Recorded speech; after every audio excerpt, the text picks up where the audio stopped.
वार्तालाप टीवी, आपका नजरिया, आपकी आवाज। नमस्कार दर्शकों, वार्तालाप टीवी के इस विशेष कार्यक्रम एस्ट्रो टॉक में आपका एक बार फिर से स्वागत। आज हमारे साथ आचार्य पुरुषोत्तम वशिष्ठ जी हैं, जो हमें बताएंगे कि वास्तु संवत रसोई आपके घर में किस तरह होनी चाहिए और उसके होने के क्या फायदे। तो सबसे पहले आचार्य जी, आपका बहुत बहुत स्वागत है कार्यक्रम में। नमस्कार। तो आचार्य जी, जिस तरीके से मैंने पहले ही बता दिया कि हम वास्तु टिप पे बात करने वाले हैं, दर्शकों को पहले से अवगत करा दिया कि किचन के बारे में बात करने वाले हैं, तो सबसे पहले कि ये वास्तु के संवत किचन होनी चाहिए या नहीं होनी चाहिए, इसका प्रभाव भी जानेंगे, और किचन किस दिशा में होनी चाहिए वो भी जानेंगे, और अगर गलत दिशा में किचन है तो उससे क्या नुकसान हो सकते हैं, इसके बारे में बात करेंगे। तो सबसे पहले आप ये बताएं कि एक घर के हिसाब से अगर वास्तु संवत किचन हम देखते हैं, रसोई देखते हैं, वो कहाँ होनी चाहिए? वास्तु के हिसाब से जो हमारी रसोई होनी चाहिए वह आग्नेय कोण में होनी चाहिए। आग्नेय कोण मतलब? आग्नेय कोण मतलब जो हमारा पूर्व का और दक्षिण का कोण है जी, वह हमारा आग्नेय कोण कहलाता है। फायर एलिमेंट जी, जिसे कहते हैं। तो उस फायर एलिमेंट में हमारा रसोई घर होना चाहिए जी। और वास्तु हमारे जीवन में बहुत ही लाभप्रद है।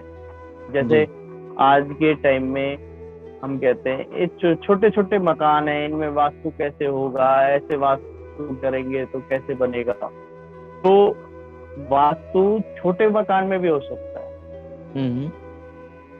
क्योंकि वास्तु शुरू से चला आ रहा है। जी। अगर चाइना में है तो उसे फेंग शुई का नाम दे दिया। वास्तु शुरू से चला आ रहा है। वास्तु शास्त्र है, हमारे पुराणों में चला आ रहा है। पहले हमारे जो मिस्त्री होते थे, राजमिस्त्री, वह भी वास्तु जानते थे कि मुहूर्त में हम किस मुहूर्त में अपने चौखट ना लगाएं, किस मुहूर्त में हम अपने छत ना डालें, इस प्रकार से। और वास्तु आप देखें तो जैसे पुराना किला है, ये भगवान कृष्ण के टाइम का है, पांडव कालीन है। तो आज देखिए वह ज्यों का त्यों खड़ा हुआ है शान से। और हमारे घर हम कितने ही मजबूत बना लें, 50 साल, 100 साल, 200 साल, लेकिन आज उसको 5000 साल से ज्यादा हो गए और शान से खड़ा है जी। क्योंकि कहाँ से हवा आनी है। जैसे हमारी बॉडी है ना, हम नाभि स्थान खुली रहनी चाहिए, श्वास मिलनी चाहिए, ऐसी मकान है। आजकल मकानों में पानी का स्रोत भी नहीं होता, वहां भी सीलन आ जाती है दीवारों में। जैसे जहाँ पानी का कोई लेना देना नहीं है, लेकिन दीवारों में सीलन रहती है जी। तो ये कहीं ना कहीं वास्तु गलत होने की वजह से भी है। वास्तु हमारा एक विज्ञान है।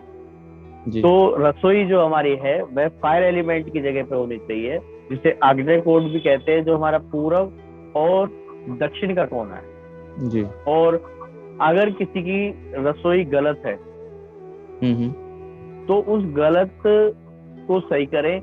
फायर एलिमेंट में आग्नेय कोण में रसोई लाएं, नहीं ला सकते तो ईशान कोण में तो बिल्कुल नहीं होनी चाहिए। ईशान कोण में, हाँ, ईशान कोण पूर्व और उत्तर का कोण, पूरा उसमें उत्तर रसोई नहीं, जी, हाँ, उसमें रसोई नहीं होनी चाहिए। तो इसी प्रकार से हम अपनी रसोई का ध्यान रखें, क्योंकि रसोई मैंने देखा है, कई घरों में गया हूँ तो गलत जगह रसोई देख के मैंने उनको आगे से बताया कि आपके घर में यह प्रॉब्लम है, आपको यह फेस करना पड़ रहा है, और वो चीज बिल्कुल सही होती है। तो गुरुजी, अब ये बताएं, ये अगर गलत दिशा में रसोई है तो किस तरीके की व्याधा और परेशानी आ सकती है? ये अलग अलग दिशाओं में अलग अलग तरह की व्याधा आएंगी।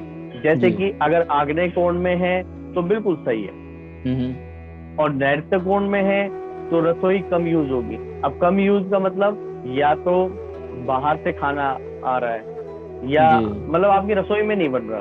अब रसोई में ना बनने के कारण दो हो सकते हैं, या तो आप घर में नहीं रह रहे, या आपके घर में कोई बीमार है बनाने वाला, तब आप बाहर से मंगा रहे हैं, और बाहर से ज्यादा खाने में तो तबीयत वैसे ही खराब हो जाएगी।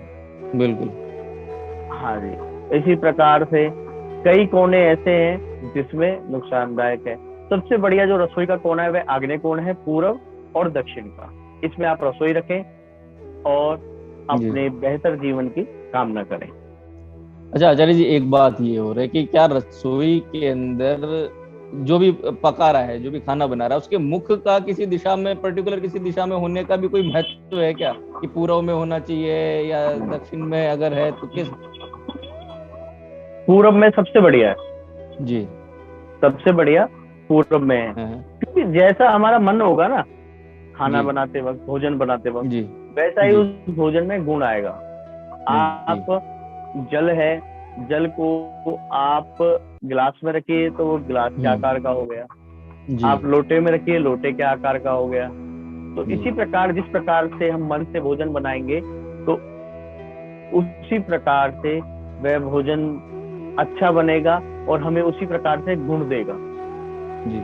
तो पूरब की तरफ मुख करते हुए खाना बनाना बहुत अच्छा और अति उत्तम। जी। अच्छा आचार्य जी, अब आप जब बता रहे थे कि पहले के लोग भी जानते थे कि वास्तु संवत क्या रहता है, राजमिस्त्री होते थे, लेकिन अभी का मामला ये चल रहा है कि इसको एक फैशन की तरह माना गया है कि भाई अब नया फैशन है, सब वास्तु है, हम तो नहीं मानते वास्तु को। तो क्या ये वास्तु को नहीं मान करके चीजें करना क्या शारीरिक कष्ट भी देता है क्या?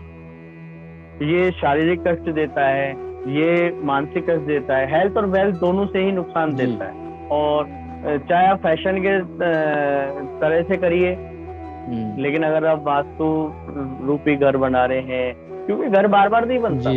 अगर हम कोई गाड़ी भी लेते हैं या बाइक लेते हैं तो हम बहुत सोच समझ के लेते हैं, अच्छी तरह छानबीन करके, उसके रिव्यू देख के, उसके यूट्यूब पे देख के कैसी गाड़ी है कैसी नहीं है। तो मकान बार बार नहीं बनता, इसे पूर्ण तरह वास्तु के हिसाब से बनाए। कुछ वास्तु नॉर्मल होते हैं, वह अगर वास्तु खराब है तो ज्यादा फर्क नहीं पड़ता, लेकिन जो मेजर वास्तु है अगर वो खराब है तो जीवन में बहुत ज्यादा कष्ट आने की संभावना है। ये वास्तु कंसल्टेंसी मैं करने जाता हूँ तो मैं वहां देखता हूँ, तो वहां से एक डाटा कह लो या कुछ भी कह लो, मैंने नोटिस किया है कि अगर ये वास्तु इस तरीके से खराब है तो वही दोष उन 100 के 100 घरों में मुझे मिला है। वो सेम वही दोष। जो चीज अगर वास्तु के हिसाब से किचन खराब है, बहुत ज्यादा गलत जगह बना, तो वही जो किचन खराब एक जगह है और सेम वही किचन जितनी जगह है, मुझे सेम प्रॉब्लम उनके घरों में मिली। तो इसी प्रकार से वास्तु का विशेष ध्यान रखना। मकान बार बार नहीं बनते, आप अगर बनाया भी लेते हैं तो बार बार नहीं ले जाते, और तोड़ फोड़ करना इतना आसान भी नहीं। जी हाँ जी। तो बड़े हिसाब से आप देखें, बड़े हिसाब से लें, क्योंकि वास्तु का ध्यान रखना बहुत जरूरी है।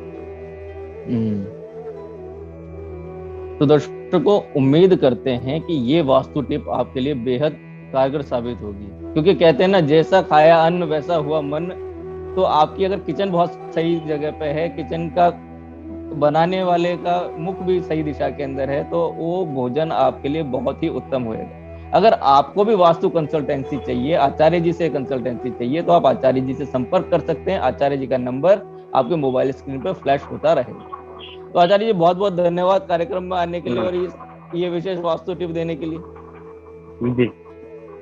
तो दर्शकों, उम्मीद है आपको कार्यक्रम पसंद आया होगा। फिर से मिलेंगे एक और वास्तु टिप के साथ में आचार्य पुरुषोत्तम वशिष्ठ जी के साथ में।